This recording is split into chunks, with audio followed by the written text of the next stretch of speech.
Quien ha seguido la guerra en Ucrania debe recordar un video en el que aparecía el el líder de Wagner en una cárcel explicándoles a los presos que ellos estaban buscando gente para ir a la guerra, que era un contrato de 6 meses, que en esos 6 meses, al cabo de esos 6 meses, volverían con un perdón por todos sus delitos, que querían tropas de choque, que querían gente entre 21, creo que eran 21 años, entre 21 y 50 años, los menores de 21 necesitaban autorización de sus seres queridos, de sus padres, los mayores de 50 tenían que someterse a un examen físico para ver si podían abordar las sinsabores y las dificultades de la guerra como tropas de choque. Les explicaba también que si ustedes llegan y el primer día se dan cuenta que aquí no era donde querían estar, los espera el pelotón de fusilamiento porque se les considerará desertores. Es Prigozhin, Yevgeny Prigozhin, el que después se enfrentó a Putin y acabó pagándolo con la vida, como todos los que se enfrentan a Putin por allá. Pues han ido muchos presos, los más violentos, los que tienen las condenas más largas. Pues, si te robaste una cartera y tienes 6 meses de prisión, no te vas a ir a jugar la vida a Ucrania. Menos como tropa de choque, que es donde la gente muere como moscas. De hecho, Putin ha estado lanzando centenares de miles de rusos a una picadora de carne y ahora está lanzando a norcoreanos. Bueno, ¿qué pasa con los que vuelven? Ya eras un violador multiasesino, un asesino en serie, violentísimo, cumpliste tus 6 meses en Ucrania, saliste vivo. ¿Qué pasa contigo? Y este relato de la BBC nos contaba cómo los soldados de Rusia están trayendo la violencia de la guerra de vuelta a, a su país, a Rusia.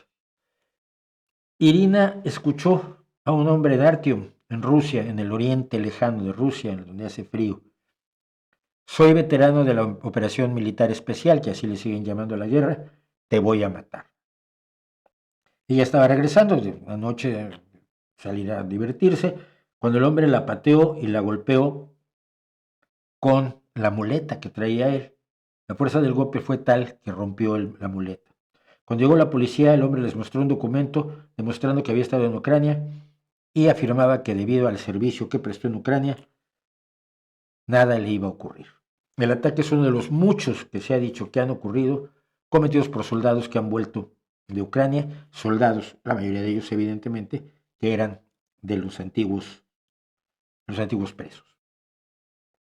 Un sitio web independiente ruso, Bertska, calcula que al menos 242 rusos han sido asesinados por soldados que vuelven de Ucrania y otros 227 han resultado seriamente lesionados.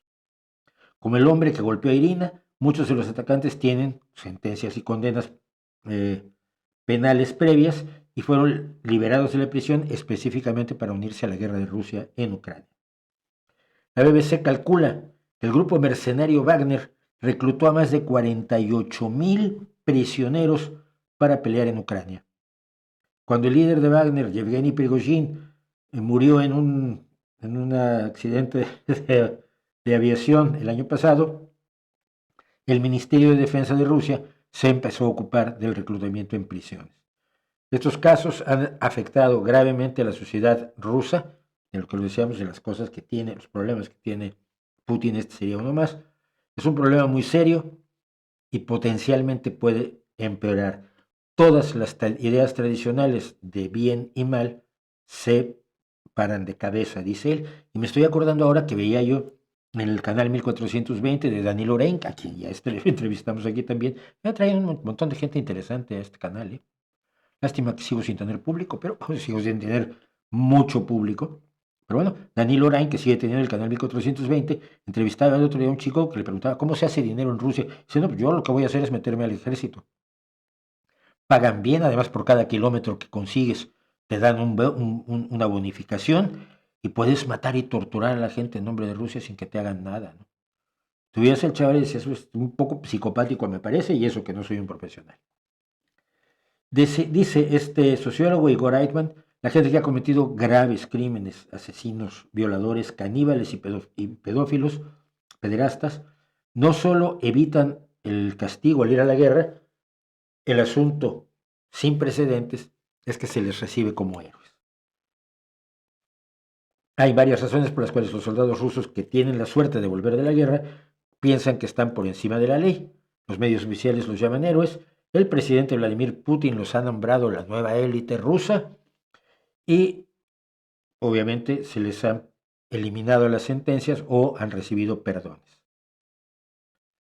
Geroi Spetsoperazi es operación especial, una novela gráfica muestra un grupo de militares rusos descritos como héroes de la operación militar especial, Geroi Spetsoperazi, participantes en la guerra de Rusia en Ucrania, cómo son recibidos como héroes por los medios que están a favor del Kremlin.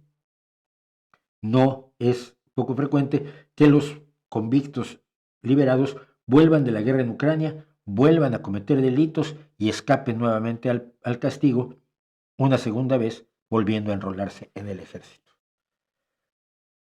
Esto hace que algunos oficiales de la policía se desesperen. Hace 4 años encerré a ese tipo durante 7 años, dijo un policía al sitio web Novaya Gazeta, y ahora está aquí enfrente de mí, una vez más, diciendo: oficial, no puede usted hacer nada, ahora es nuestro momento, el momento de los que estamos virtiendo sangre en la operación militar especial. Los tribunales rusos rutinariamente han usado la participación en la guerra contra Ucrania como un motivo para dar sentencias más benévolas a los criminales. En muchos casos ni siquiera llegan al tribunal, porque Moscú ha introducido una nueva ley contra el descrédito de las Fuerzas Armadas rusas, que ha hecho que algunas víctimas de crímenes cometidos por los veteranos tengan miedo de informar de ellos. Finalmente, la Olga Romanova, la líder, la cabeza de la organización no gubernamental de derechos de los prisioneros Rusia tras las rejas, dice que un sentimiento de impunidad está haciendo crecer los índices de criminalidad. La principal consecuencia es la brecha entre el crimen y el castigo en la mente del público. Si cometes un delito, no es seguro que te vayan a castigar, dijo Olga Romanova a la BBC. Esto es otro de los elementos de la guerra de Ucrania que hay que tomar en cuenta, porque algo sonaba tremendamente mal cuando veía uno a Prigozhin tratar de invitar a los presos en el patio de una prisión a que fueran parte de la operación militar especial, si usted quiere llamarle así.